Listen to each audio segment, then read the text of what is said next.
রাসূলুল্লাহ সাল্লাল্লাহু আলাইহি ওয়াসাল্লাম খাইতেন দুধ আর আমরা খাই সুদ।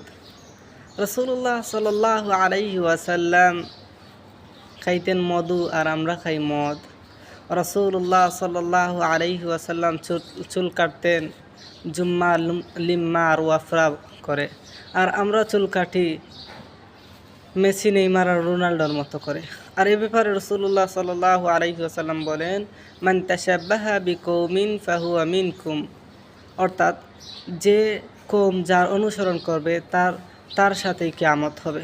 রাসূলুল্লাহ সাল্লাল্লাহু আলাইহি ওয়াসাল্লাম অন্য হাদিসের মধ্যে বলেন, মান আতাআনি দাখালাল জান্নাহ ওয়া মান আসানি ফাকাদ আবা, অর্থাৎ যে রাসূলুল্লাহ সাল্লাল্লাহু আলাইহি ওয়াসাল্লামের অনুসরণ করলো সে জান্নাতে প্রবেশ করলো, আর যে রাসূলুল্লাহ সাল্লাল্লাহু আলাইহি ওয়াসাল্লামের অনুসরণ করলো না সে রাসূলুল্লাহ সাল্লাল্লাহু আলাইহি ওয়াসাল্লামকে অস্বীকার করলো।